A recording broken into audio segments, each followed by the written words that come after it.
إلهي بزنته لنكا مران منجدون انداوك أسجلين ليازو جمل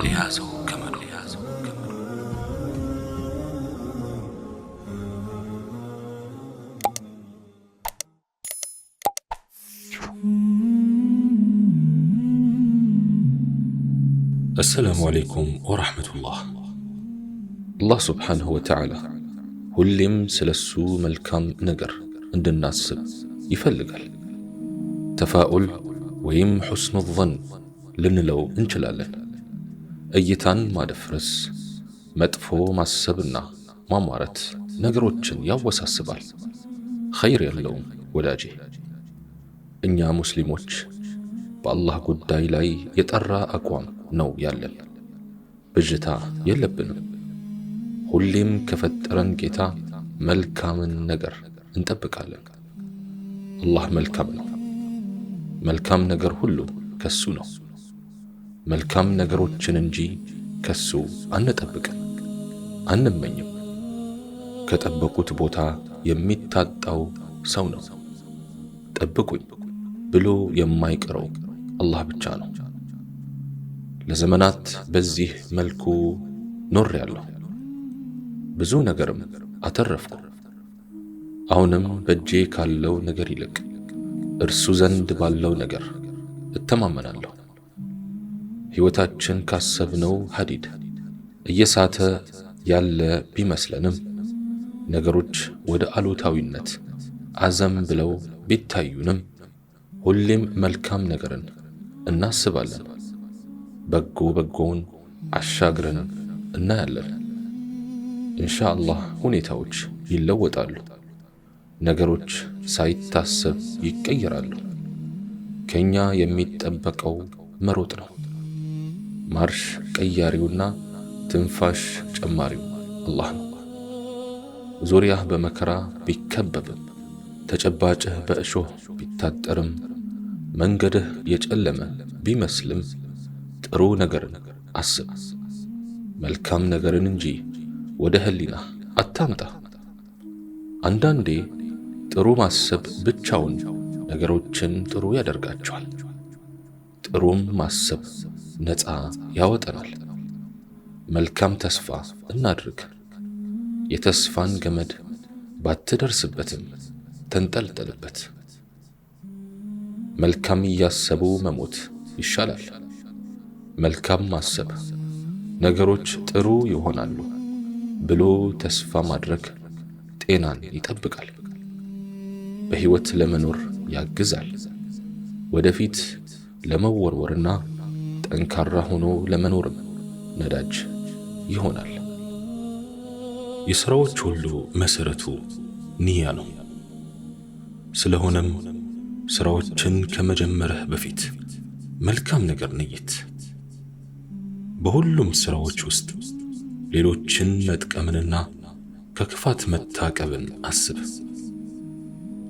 ሥራና ጥረት ወደ ታላቅ ደረጃ ለመድረስ ትላልቅ መንገዶች ናቸው። ለሰው ልጅ በሽታ መድኃኒት፣ ለህመሙም ፈውስ ናቸው። ከዚህም በማንኛውም ሰው እጅ ላይ ያሉ ድልብ ሀብቶች ናቸው። የሰው ልጅ ትክክለኛ ዋጋው አሳምሮ የሚሰራው ነገር ነው። ስራ ፈት ከቁጥር አይገባም፣ ዜሮ ነው። ሰነፍ ሰው አይረባም። የማይጥር የማይደክም ሰው ዋጋ የለውም። ትኩረትህን በአንድ ሥራ ላይ አድርግ። በውስጡም ሰጥመህ ሥራ። ውደደው፣ አፍቅረው፣ ተቃጠልለት። በመጨረሻም የልዩ ግኝት ባለቤት ትሆን ዘንድ እጅግ አስፈላጊና ወሳኝ በሆኑ ነገሮች ጀምር። እዚህም እዚያም በመበታተን ኃይልህን አታዳክም። ጉልበትህን አትጨርስ። ማባከን ስንፍና ነውና። ነገሮችን መስመር ማስያዝ የስኬት መንገድ ነው። አንዳንዱን ነገር በተገቢው ቦታ ማስቀመጥ ከስኬት ባለቤቶች የሚጠበቅ ነው። ዝርክርክነት አስቀያሚ ባህሪ ነው። የስኬት ባለቤቶች ሀብቶቻቸው ናቸውና ስልቶቻቸውን፣ ክህሎቶቻቸውን፣ መሳሪያዎቻቸውንና ልዩ ነገሮቻቸውን ሁሉ ይንከባከባሉ፣ በጥንቃቄ ይይዛሉ። ያለ አግባብ አያባክኑም፣ አያበላሹም። መልካም ሥራ ካለህ የአላህን ስብሓንሁ ወተዓላ እዝነትና ረሕመት በሰፊው ለመከጀል አታፍርም። ስትጠይቀውም አትሸማቀቅም። ጥሩ አቋም ላይ እንዳለ ያወቀ ሰው ለብሔራዊ ቡድኑ ሊመረጥ እንደሚችል ይገምታል። ጥሩ ኢማን ላይ ያለ አይሸማቀቅም። በራስ የመተማመን መንፈሱ ይጨምራል። አላህንም ስብሓንሁ ወተዓላ ሲለምን ደስ እያለው ነው። አላህ ስብሓንሁ ወተዓላ ለልመናው እጅ እንድትዘረጋ ካበቃ ያኔ እድሉን በሰፊው ተጠቀምበት። ከሀብታም ቤት ትንሽ ነገር አይለመንም።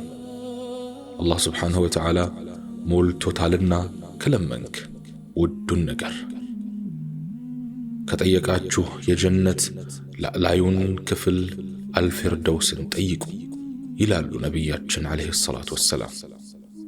ሶሓቦችም ተመኙ ሲባሉ ለምን ትላልቅ ነገሮችን ነበር የሚመኙት? አሕባቢ፣ ተሽሎ ለመገኘት አሁንም ትልቁ መፍትሄ መተኛት አይደለም፣ መንቀሳቀስ ነው። ስለሆነም ይህች ዓለም የሥራ መሆኗን አውቀን ዛሬውኑ አሁኑኑ ታጥቀን ልንነሳ ይገባል። በዚህች ምድር ላይ ሲኖር ሰነፍ፣ ድሃ፣ መሃይም አሊያም ሌላ ነገር መባልህን ከፈራህ፣ ከተራ ሰዎች መካከል መመደቡ ከቀፈፈህ በርትተህ ሥራ። ያለህበትን ሁኔታ መቀየር የምትችለው አንተ ብቻ ነህ። ሩቅ ካሉ ሀብታም ዘመዶችህ በላይ ከትከሻህ ጋር ተያይዘው ያሉ እጆችህ ላንተ ቅርብ ናቸው። አንዳንድ ጊዜ ምን እንደምንሰራና የት እንደምንሄድ ሁሉ ይጠፋብናል። የዚያ አይነቱን ስሜት ለማምለጥ ካልፈጠን እስር ቤት እንደገባን እንወቅ። ምንም ሳንሰራ ጊዜው ይሄዳል። አንዳችም ሳንጨምር ቀኑ ይመሻል። ምን ልስራ ብለህ አትጨናነቅ። ብቻ ስራው ሐላል ይሁን እንጂ ምንም ስራ። ማንበብ፣ መጻፍ አሊያም ሌላ ነገር ሊሆን ይችላል። አንተው ከሥራ ርቀህ ሥራ ጠፋ አትበል። የሰውን ልጅ የሚለውጠው እንቅስቃሴው ነው። ሐረካ በረካ አለው ይባላል። ሰውም የሚጨምርልህ ይህን ያህል አለኝ ስትለው ነው። ወዳጄ ሆይ እስልምና ቅድሚያ ወደሱ ለመጡት ሰዎች ቦነስ አለው። ለሰሩትና ላልሰሩትም የክፍያ ዋጋ አበላልጧል። ለመጀመሪያው የሰላት ሰልፍ ትልቅ ዋጋ እንደሰጠ ሁሉ ለቀዳሚዎቹ ተዋናዮች ዋጋ ሰጥቷል። ኢማም ሊሆን የቻለው በእውቀት ስለበለጠ ነው። በሃይም በሰዎች መካከል እያለ እንደሌለ የተረሳው ስላልተማረ ነው። በሶላት ሶፍ ኋላ ላይ ስትታይ እንደሚያሳፍርህ ሁሉ በሕይወት ሰልፍም ከኋላ ላይ አትገኝ። ሁሌም ከሕይወት ምርጥ ውሎች ላይ ተገኝ።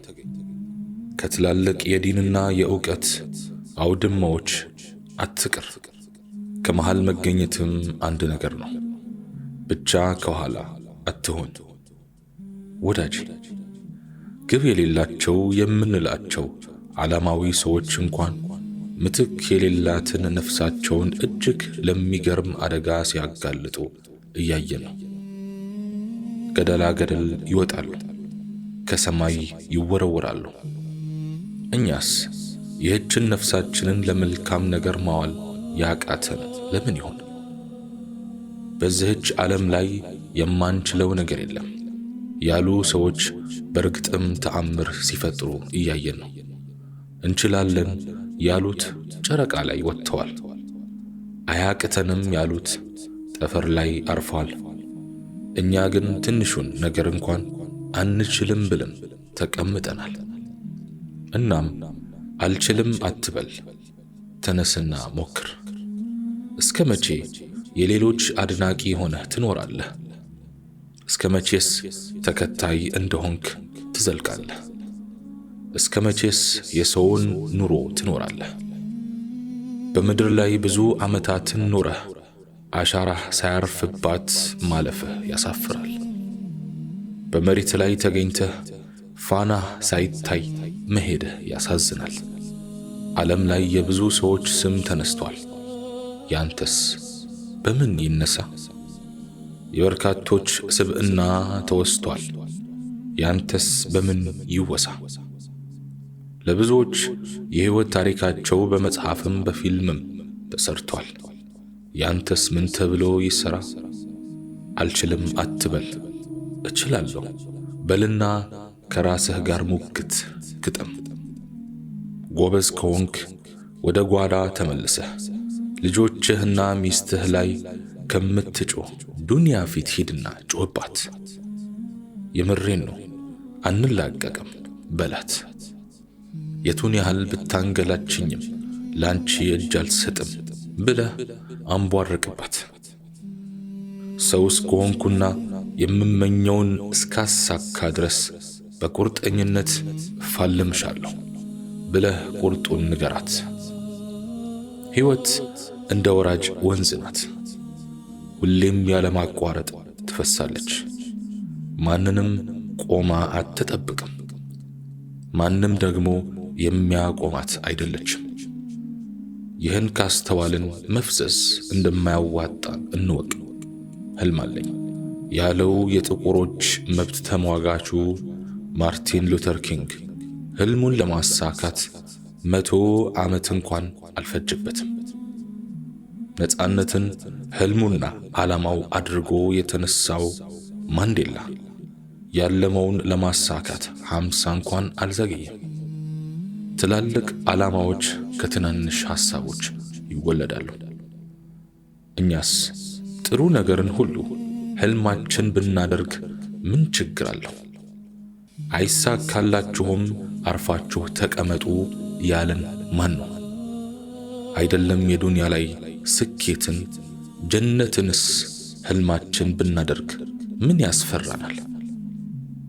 እርግጥ ነው ያለንበት ሁኔታ ከተመቸን፣ ድህነታችን ከወደድን፣ ዲን አለማወቃችን ደስ ካለን ዓላማ አይኑረን፣ ሕልም አናልም፣ ብሩህ ተስፋም አይታየን።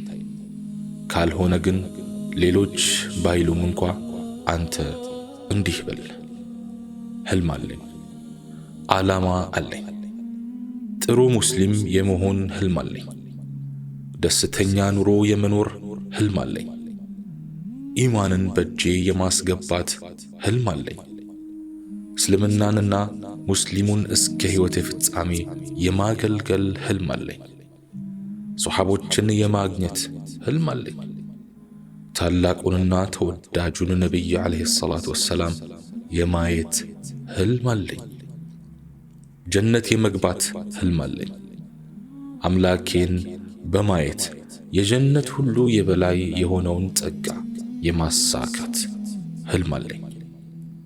ቢኢዝኒላህ ሕልሜን ሳላሳካ አልሞትም።